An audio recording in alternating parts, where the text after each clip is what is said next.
नमस्कार, स्वागत है आप सभी का तारे सितारे में। आपके साथ मैं हूं ज्योति विनय कपूर। स्टूडियो में मौजूद हैं आज के विषय पर विस्तार से चर्चा के लिए देश के जाने माने ज्योतिष आचार्य विनोद जी। स्वागत है आपका आचार्य जी। जय माता दी। तो जानेंगे आचार्य जी से आज के विषय के बारे में, क्या कुछ बारीकियां हैं और किस तरह का ग्रहों और नक्षत्रों का खेल है। क्या गणित है जिसकी वजह से बिगड़ता है हमारे जीवन का गणित। जी हाँ, आज कार्यक्रम में हम बात करेंगे दरिद्र दोष की। ये दरिद्र दोष क्यों होता है, क्यों पैसा होने के बावजूद हमें पैसे का अभाव रहता है, जब जरूरत पड़ती है तब हमें किसी दूसरे के आगे हाथ फैलाना पड़ता है, या फिर पैसा ऐसी जगह पर खर्च होता है जिसे हम फिजूल खर्ची या फिर बीमारियों में व्यय कहते हैं। ऐसा क्यों होता है, क्यों इस तरह के योग बनते हैं कि हमें दरिद्रता मतलब धन होने के बावजूद भी दरिद्रता का सामना करना पड़ता है, या फिर ऐसे योग क्यों बनते हैं कि हमें जीवन में हमेशा ही धन का अभाव रहता है। तो जानेंगे आचार्य जी से, साथ ही आपके सवालों के जवाब भी देंगे। कार्यक्रम में आपकी टेलीविजन स्क्रीन पर एक नंबर फ्लैश हो रहा है जिस पर फोन कर आप हमसे बात कर सकते हैं। ज्योतिष के माध्यम से अपनी समस्याओं का समाधान आचार्य जी से आप ले सकते हैं। साथ ही इन समस्याओं का समाधान भी आपको देंगे कि जीवन में दारिद्र्य योग क्यों बनता है। आचार्य जी, वाकई हर कोई जीवन में धनवान बनना चाहता है, धनवान ना भी बनना चाहता हो, लेकिन एक आम आदमी ये जरूर चाहता है कि उसकी जरूरतें, जरूरी जरूरतें जो है वो पूरी होती रहे, उसका अभाव जीवन में ना हो। लेकिन हम देखते हैं कई बार किसी न किसी कारण से ऐसे योग बन जाते हैं कि हर जरूरी काम के लिए हमें किसी के आगे हाथ फैलाना पड़ जाता है। तो ऐसा क्यों होता है? क्या इसके पीछे कोई ग्रह नक्षत्र इनका खेल होता है? क्या है इनका गणित, ये हम समझते हैं।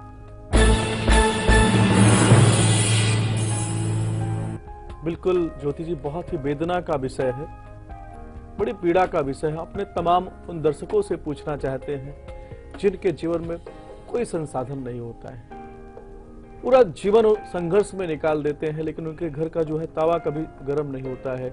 उनके कई बार हमारे ऐसे कई दर्शक हैं, बोलते हैं आचार्य जी हमने महीनों महीनों तक भोजन नहीं किया, भोजन के अभाव में, धन के अभाव में उनका जीवन व्यतीत होता है। इन तमाम चीजों पर विवेचन करना होगा मेरे भाई बहन। अगर शास्त्र के अंदर एक चीज बताई गई है कि मनुष्य क्या होता है, कर्म अधीन विश्व करे राखा, जो दस करे सो दस फल चाखा। लेकिन भगवान ने क्या बोला है कि अगर आप किसी के जीवन में आनंद का योग बना देते हैं, किसी के जीवन में भोजन का योग बना देते हैं, किसी के जीवन में औषधि का योग बना देते हैं, तो ये महापुण्य बताए गए हैं। ज्योतिष के माध्यम से अपने उन तमाम दर्शकों को बताना चाहते हैं जिनके जीवन में अचानक दो प्रकार की युति बनती है मेरे भाई बहन। एक तो व्यक्ति ऐसा होता है जन्म से ही संघर्ष करता है। कई ऐसे दर्शक होते हैं, कई ऐसे हमारे भक्त हैं, बोलते हैं आचार्य जी हमारा जो जीवन हुआ सामान्य परिवार में हमने जन्म लिया, लेकिन ग्रहों के माध्यम से, उनके पूर्वजों के माध्यम से, उनके कर्म के माध्यम से उच्च कोटि का राजयोग उनको प्राप्त हुआ। कई ऐसे दर्शक हैं जिनके जीवन में दारिद्र्य योग बन गया है, या कोई धनवान परिवार में जन्म लेने के बाद उनके जीवन में दारिद्र्य योग बनता है। बड़ी पीड़ा का विषय है मेरे भाई बहन। समस्या वहां पर बढ़ जाती है जब हमारे जीवन में सब कुछ होते हुए भी हमारे जीवन में ग्रहों की स्थितियां विपरीत हो जाती है और हम रोड पे आ जाते हैं। कर्मों की चर्चा जरूर करूंगा। हम बताते हैं, हमारे उन तमाम दर्शकों को ये बताते हैं, देखिए अगर हम देखा जाए तो 10वीं राशि किसकी पड़ती है? शनि जी की पड़ती है, और 11वीं राशि भी हमारे शनि जी की पड़ती है। भाव कोई भी हो सकता है, एकादशेष आपका कोई भी हो सकता है, लाभेश आपका कोई भी हो सकता है, लेकिन पीछे से वो घर किसका है मेरे भाई बहन, इसका विवेचन करना बहुत आवश्यक है। भृगु संहिता के माध्यम से बताया गया है कि अगर हमारे जीवन में दारिद्र्य योग कैसे बनता है, इसका विवेचन करना बहुत आवश्यक है। अगर हमारे लाभेश पीड़ित हो जाए, लाभ भाव के स्वामी छठे भाव के अंदर, 8वें भाव के अंदर या 12वें भाव के अंदर विराजमान हो जाते हैं, पापी ग्रहों की दृष्टि आती है, तो हमारे जीवन में हम क्या देखते हैं? दारिद्र दोष लग जाता है। दारिद्र दोष लगने से हम उन तमाम परिवारों की चिंता करना चाहते हैं जिनका बच्चा धन के अभाव में एजुकेशन नहीं ले पाता, जिनके बेटी के विवाह में बहुत परेशानी का योग बन जाता है, जिनके ऐसे हमारे कितने किसान हैं जिनके जीवन में दारिद्र्य योग लग जाता है, वो आत्महत्या कर लेते हैं। बड़ी पीड़ा, बड़ी वेदना का विषय है। आज इस कार्यक्रम के माध्यम से अपने उन तमाम दर्शकों को समझाना चाहते हैं जिनके जीवन में दारिद्र्य योग बन गया है, और इस कार्यक्रम के लास्ट में एक महा उपाय बताऊंगा। उस महा उपाय को बड़ी निष्ठा के साथ आप करिएगा ताकि आपके जीवन में सफलता का योग बन जाए। हम माँ लक्ष्मी जी के जब अर्चना करते हैं, आता है ना कि जिस घर तुम रहती माँ, सब सद्गुण आता, सब संभव हो जाता, मन नहीं घबराता। एक हमारे जो गरीब परिवार है, उनके मन की जो दशा आप जाके कभी भी महसूस करके देखिएगा, उनके लिए होली क्या है, दिवाली क्या है, कोई भी शुभ आयोजन आ जाए, उनके मन में परेशानी आ जाती है, घबराहट आना प्रारंभ हो जाता है कि ये जो समय आने वाला है, ऐसा अवसर जो आने वाला है, इस समय को कैसे निकालेंगे। हमारे उन किसानों को देखिए जिनके जीवन में धन अभाव के कारण आत्महत्या कर रहे हैं, उनकी भी ग्रहों की वेदना देखिए कि जब दारिद्र्य योग लगा है, कहीं से उन्होंने कर्ज ले लिया, दारिद्र्य योग लगा, कर्ज लिया, और कर्ज लेने के बाद अब उसको चुका नहीं पा रहे हैं, तो पता चला कि त्योहारों पर ही हमारे पास इंक्वायरी आना प्रारंभ हो जाती है, हमें प्रशासन परेशान करना प्रारंभ कर देता है। इन तमाम चीजों पर विवेचन करना बहुत आवश्यक है मेरे भाई बहन। अगर आप देखते हैं कि आपका एक भाई कमजोर है, आपके भाई के जीवन में दारिद्र्य योग बना हुआ है, उसकी मदद करिए।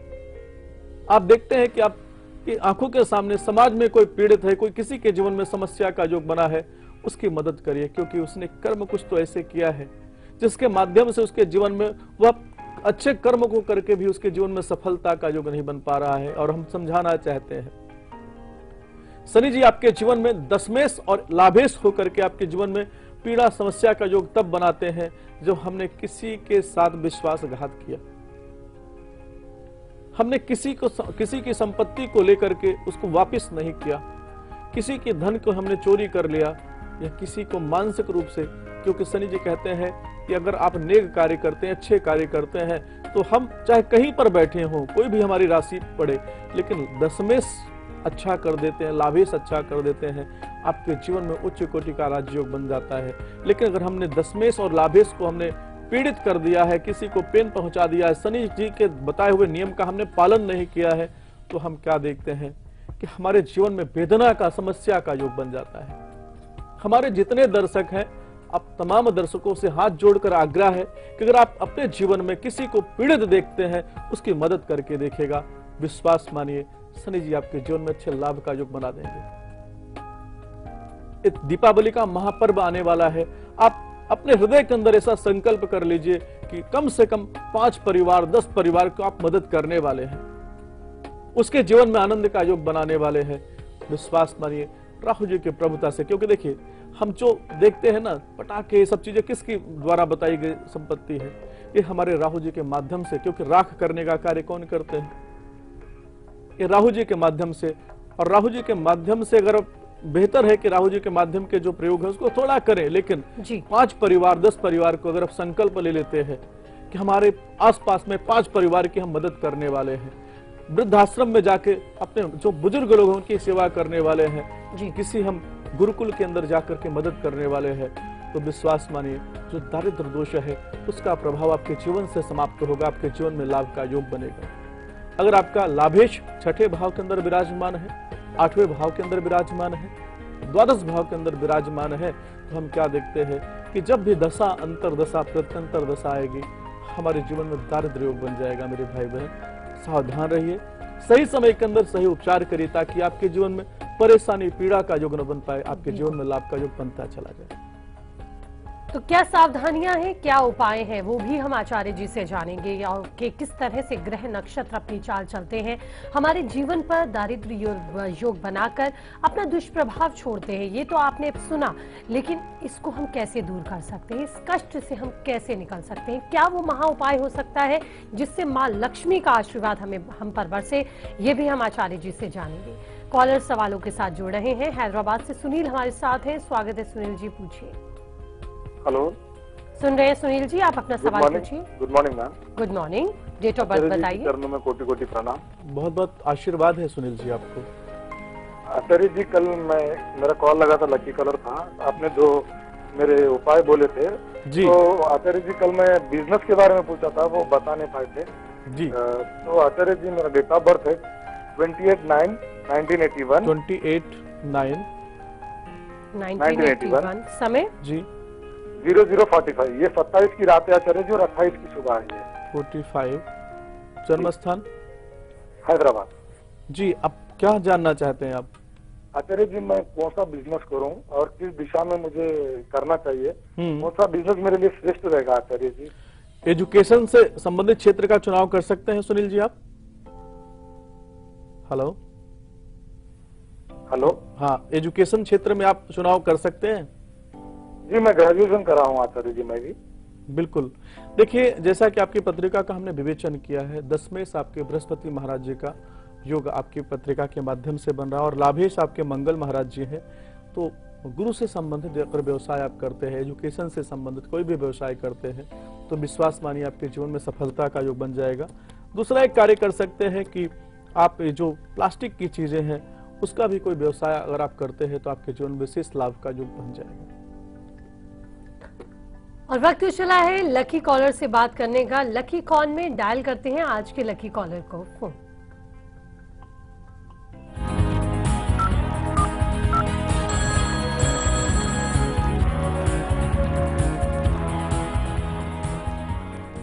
तो लकी कॉलर को फोन लग चुका है, वो हमारे साथ इस वक्त टेलीफोन लाइन पर है। स्वागत है आपका। क्या नाम है और कहां से बोल रहे हैं आप?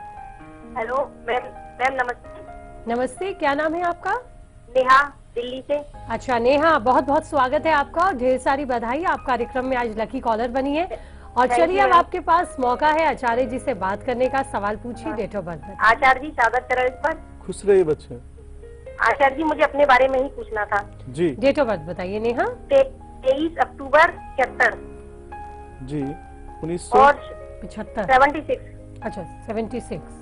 शाम 6:05। जी। कहाँ का जन्म है नेहा आपका? एटा, कासगंज एटा। एटा का। जी, क्या जानना चाहती हो नेहा? आचार्य जी मुझे जो है मानसिक चिंताएं बहुत ज्यादा लगी रहती हैं और इससे कोई मुक्ति के उपाय बता दीजिए। और मतलब मैं आगे भविष्य में अगर राजनीति में जाना चाहूँ तो क्या योग है? देखिए नेहा, जैसा कि आपकी पत्रिका का हमने विवेचन किया, बहुत अच्छी पत्रिका आपकी है।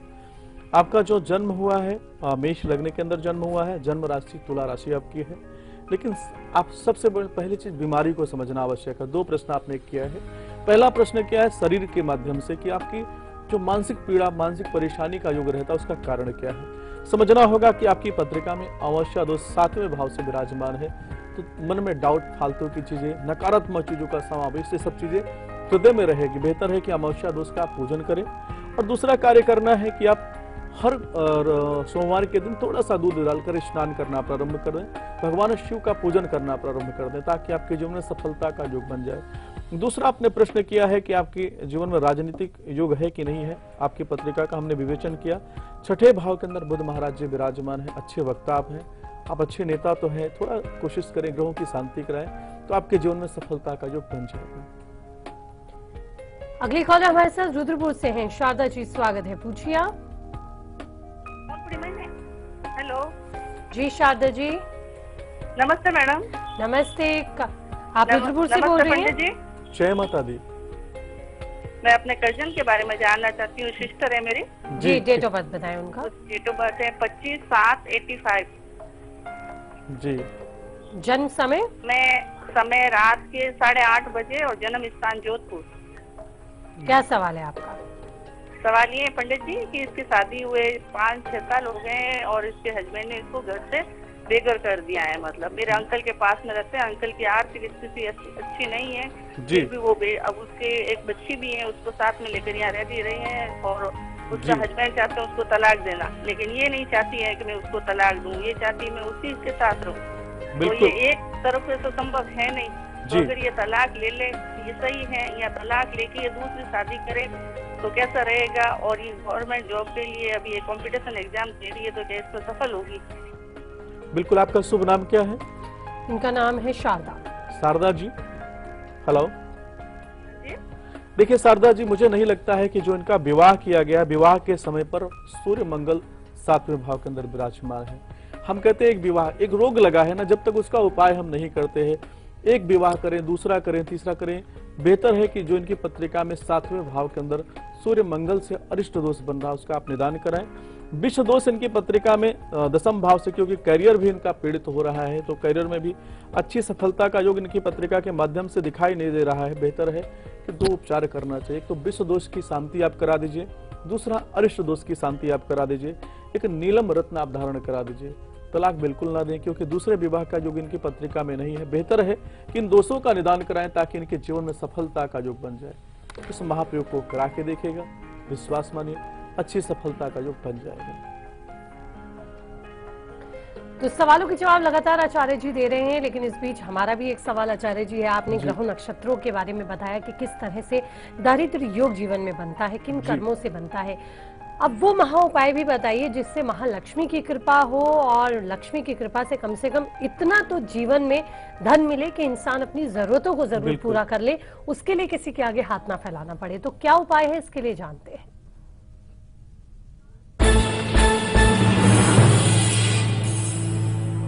बहुत ही उत्तम प्रश्न है। अपने उन तमाम दर्शकों को समझाना चाहते हैं जो धन अभाव के कारण सुसाइड कर लेते हैं, आत्महत्या कर लेते हैं।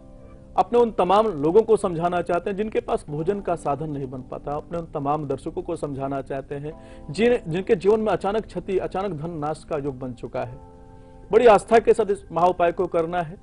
आपको शुक्रवार के दिन 5 कन्याओं को आमंत्रित करना अपने घर पर, उनका चरण स्पर्श कीजिए, अच्छी तरीके से उनको भोजन कराइए, और भोजन कराने के बाद श्री सूक्त का पाठ करते हुए आप उनको कुछ उपहार देते हैं तो विश्वास मानिए ऐसा वरदान बताया गया है कि महालक्ष्मी जी की विशेष कृपा आपके जीवन में होगी, और आपके जीवन में जो दारिद्र्य योग बना हुआ है धीरे धीरे समाप्त हो जाएगा। क्योंकि कर्म प्रायश्चित बोला गया मेरे भाई बहन। हमने किसी को नुकसान पहुंचाया है, हमने किसी के जीवन में क्षति पहुंचाई है, तो वह माता रानी के रूप में, महालक्ष्मी जी के रूप में जो कन्या आपके यहाँ आएंगे, जो उनकी शुभकामना आपके हृदय में आपको प्राप्त होगी, आपके जीवन में जो आशीर्वाद का योग बनेगा, उनके माध्यम से विश्वास मानिए सफलता का योग बनेगा। जो आपकी पत्रिका में, आपके जीवन में जो दारिद्र्य योग बना हुआ है धीरे धीरे समाप्त हो जाएगा। और अगली कॉलर लखनऊ से हमारे साथ है। स्वाति, स्वागत है, पूछिए। पंडित जी प्रणाम। जी स्वाति जी। स्वाति जी, पहले आप टेलीविजन का वॉल्यूम बंद कर दीजिए, डायरेक्ट हमसे बात कीजिए। जी जी जी जी, अब पूछिए सवाल, डेट ऑफ बर्थ बताइए। हाँ पंडित जी, सादर प्रणाम। जी खुश रहिए स्वाति जी। पंडित जी मुझे अपने बारे में पूछना है। जी स्वाति आप जल्दी पूछिए, आप वॉल्यूम पर ध्यान दे रहे हैं। हम आपसे पहले भी अनुरोध कर चुके हैं क्योंकि काफी कॉलर्स होते हैं जो वेट कर रहे हैं। 28/10/1995 28 अक्टूबर 1900 शाम के 5:35 से 5:45 के बीच। 5:35 से 5:45 के बीच, एग्जैक्ट टाइम नहीं है। और प्लेस है जौनपुर। अच्छा, UP Jaunpur. Date of birth दोबारा बता दीजिए एक बार। 28/10/95। अच्छा 95। ठीक है। सवाल क्या है स्वाति आपका? पंडित जी जी मेरा सवाल ये है कि मैं किस क्षेत्र में जाऊँ पंडित जी, मेरी राशि और इष्ट देव कौन से हैं? और पंडित जी मेरे पापा एक दुकान खोलना चाहते हैं, व्यापार करना चाहते हैं, तो वो किस चीज का व्यापार करे कि उन्हें उन्नति प्राप्त हो? जी जी बिल्कुल बच्चे, जैसा कि आपकी पत्रिका का हमने विवेचन किया है, देखिए समझना होगा। आपकी पत्रिका के माध्यम से हम जो देख रहे हैं, पिता का जो भाव है थोड़ा सा पीड़ित है क्योंकि सूर्य ग्रहण आपकी पत्रिका में लगा हुआ है। जिन जातकों के जीवन में सूर्य ग्रहण लग जाता है उनके जीवन में पिता के जीवन में कुछ थोड़ा परेशानी का योग रहता है। और दूसरा आपने प्रश्न किया है कि आपकी राशि क्या है, धनु राशि के अंदर आपका जन्म हुआ है। आपको मेडिकल क्षेत्र का चुनाव करना चाहिए क्योंकि शनि जी आपकी पत्रिका में बहुत अच्छी स्थिति के अंदर विराजमान है, एक लाभेश है और अपने घर के अंदर बैठे हैं, तो आपके जीवन में विशेष उन्नति का योग बना सकते हैं। 2 कार्य आपको करना चाहिए, सूर्य ग्रहण का पूजन आपको करना चाहिए और साथ में आपको एक मूंगा रत्न धारण करना चाहिए। इस प्रयोग को कर लीजिए, आपके जीवन में सफलता का योग बन जाएगा। अगली कॉलर हमारे साथ इलाहाबाद से है। लता जी स्वागत है, पूछिए आप। नमस्ते मैम। नमस्ते भैया जी, चरण सर। खुश रहिए। डेट ऑफ बर्थ बताइए लता जी। मैं अपने बड़े पापा की बेटी के बारे में जानना चाहती हूँ मैम। जी जी पूछिए। उसका नाम है वंदना और डेट ऑफ बर्थ है 16/8/77, 6:40 शाम और जिला बर्दवान। 16/8 साल कौन सा बताया आप? 77। समय क्या है? समय 6:40 शाम। 40 शाम। कहाँ का जन्म है? बर्दवान। वर्धमान। जी जी सवाल पूछिए। जी मैम, मैंने की तलाक हो चुकी है, 5 साल हो गया, तो उसकी दूसरी शादी का योग है कि नहीं, और उनका इष्ट देव बता दीजिए और आगे का भविष्य। जी बिल्कुल, जैसा कि इनकी पत्रिका का हमने विवेचन किया है, देखिए समझना होगा कि हम हमारे जीवन में कुछ भूल कर जाते हैं, कुछ ग्रहों को हम इग्नोर कर देते हैं और हमारे जीवन में बाद में समस्या परेशानी का युग बन जाता है। जैसा कि इनकी पत्रिका का हमने विवेचन किया है, पत्रिका के अंदर जो सूर्य और चंद्रमा दोनों 7वें भाव के अंदर विराजमान है, जब आमस्या दोष बन रहा है तो वहां पर हम क्या देखते हैं कि हमारे जीवन में, हमारे वैवाहिक जीवन में समस्या परेशानी का युग बन सकता है। जैसा कि इनकी पत्रिका का हमने विवेचन किया है, सबसे पहला दोष इनकी पत्रिका में लगा है, काल सर्प दोष लगा है, राहु जी का प्रकोप इनके जीवन में चल रहा है और अमावस्या दोष इनकी पत्रिका में लगा हुआ है। दोनों दोष का निदान करना चाहिए, सोमवार का व्रत रखना चाहिए, भगवान शिव की अर्चना करना चाहिए। जो आपने प्रश्न किया है कि इनके इष्ट देव कौन है, आपको बताना चाहूंगा कि इनके सूर्य देवता की अगर प्रभुता प्राप्त करना चाहते हैं, सूर्य को मजबूत करते हैं, तो विश्वास मानिए इनके जीवन में सफलता का योग बन जाएगा। और अगली कॉलर हमारे साथ संतोष है, राजस्थान चूरू से। स्वागत है संतोष, आपका पूछिए। हेलो जी संतोष जी, सुन रही हैं आप? हाँ सुन रही। प्रणाम गुरु जी। जय माता दी। संतोष जी, सर आपने पहले बताया था मेरे को, घर के बारे में पूछा था, आपने बहुत अच्छा किया है, सुझाव दिया, मेरा घर भी अब चालू हो गया। धन्यवाद गुरु जी, बार बार बहुत बहुत धन्यवाद आपका भी, और ढेर सारी बधाई भी आपको। हाँ जी, आप कुछ पति के बारे में पूछना चाहती हूँ। हाँ, डेट ऑफ बर्थ बताइए संतोष जी।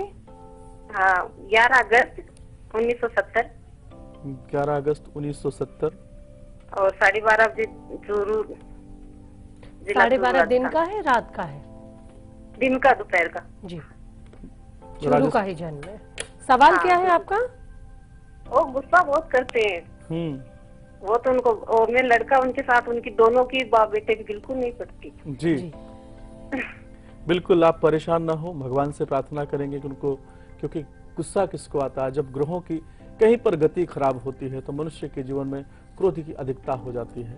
अगर आपके जीवन में राहु जी का प्रकोप चल रहा है तो आप देखेंगे कि आपको गुस्सा बार बार छोटी छोटी बातों पे आ सकता है। जैसे कि इनकी पत्रिका का हमने विवेचन किया है, चंद्रमा नीच राशि के अंदर विराजमान है और चंद्रमा क्या होता है, कई बार चंद्रमा खराब होने से हमारे जो है मन की दशा को खराब कर सकते हैं।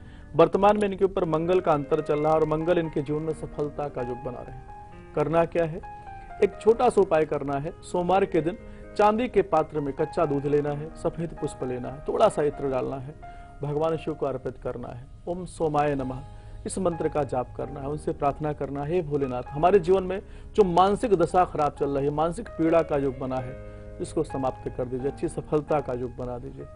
अच्छी आस्था के साथ इस महाउपाय को करा के देखेगा, विश्वास मानिए आपके पति के जीवन में सफलता आनंद का युग बन जाएगा। बहुत बहुत शुक्रिया आचार्य जी आपका स्टूडियो में आने के लिए, दर्शकों को उनके सवालों के जवाब और आज के विषय पर इतनी सुंदर चर्चा के लिए। और इसी के साथ आज के कार्यक्रम में इतना ही, लेकिन कल फिर होगी मुलाकात एक नए विषय के साथ, तो रहिएगा तैयार। ठीक 11:30 बजे होगी आपसे कल मुलाकात। दीजिए इजाजत, नमस्कार। जय माता दी।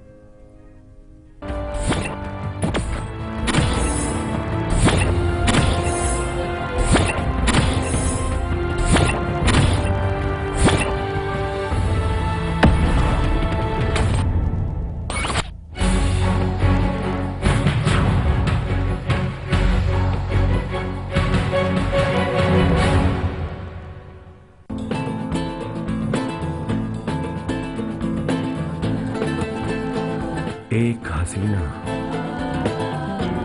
जो दीवाना बना है, काश वो मुझे मिल जाए। कोहिनूर। महाराजा लोगों की महाराजा पसंद।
समाजवादी पार्टी से बर्खास्त हुए चारों मंत्रियों की हो सकती है वापसी। मुख्यमंत्री अखिलेश यादव ने किया था बर्खास्त। दोबारा मंत्री बनने पर बोले शिवपाल, नेताजी के आदेश का करूंगा पालन।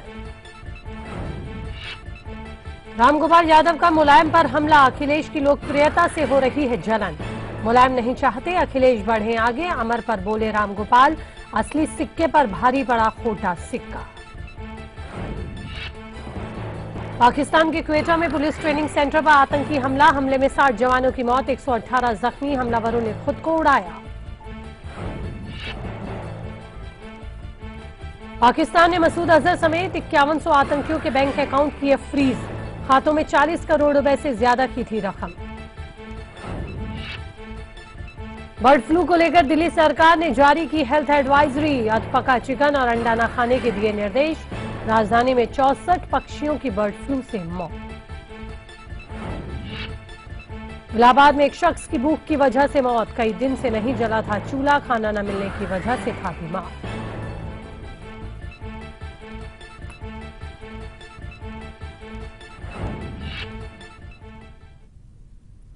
नमस्कार, स्वागत है आपका लाइव इंडिया पर। आपके साथ मैं हूं ज्योति विनय कपूर। बुलेटिन की शुरुआत इस वक्त की बड़ी खबर से। चांदनी चौक इलाके में एक धमाका हुआ है जिसमें एक शख्स की मौत हो गई है। तो बड़ी और अहम खबर आ रही है चांदनी चौक में, जो कि इस वक्त भीड़भाड़ वाला इलाका है। नया बाजार इलाके में धमाका हुआ है जिसमें एक शख्स की मौत हो गई है। धमाके की जगह से बारूद बरामद हुआ है। सिलेंडर फटने से धमाका हुआ है। डीसीपी ने जानकारी दी है। दिल्ली पुलिस के मुताबिक नया बाजार इलाके में धमाका हुआ है। चांदनी चौक इलाके में सिलेंडर फटने से धमाका हुआ है।